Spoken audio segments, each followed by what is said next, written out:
निवटिती वानर जय जयकार गर्जती विमाने हसती सुरसिद्ध.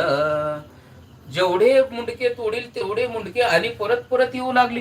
हे सगळं काही बघितल्याच्या नंतर वानर मोठमोठ्यानं गर्जना करू लागले. विमानात बसलेले देवतागण सुद्धा विजयाचा गर्जना करू लागले. राम विजयी झाला म्हणू लागले. पण आणखी मुंडके वरचेवर येऊ लागले. अनंत शिराच्या राशी रावण प्रसवे आवेसी तितुकी निवटिता बाणासी निज मानसी आनंद. अनंत असे शिर निघाले म्हणले. रावणाचे जेवढे शिर तुटतील तेवढे शिर वापू लागले. किती शिर झाले असं नाथ महाराजांना गणत नाही म्हणले. एवढं मुंडके झाले म्हणले. त्या मुंडक्यानं रामाची ववाळणी हा रावण करू लागला. एवढे मुंडके झाले म्हणले. दृष्टीकड जिकडे फिरायला तिकडे रावणाचे मुंडके दिसू लागले. बाणाचं कामच बाणानं मुंडके तोडायचे आणि परत मुंडके यायचे अशी परिस्थिती या ठिकाणी झालेली. रावणाचा भाव पूर्ण सर्गगत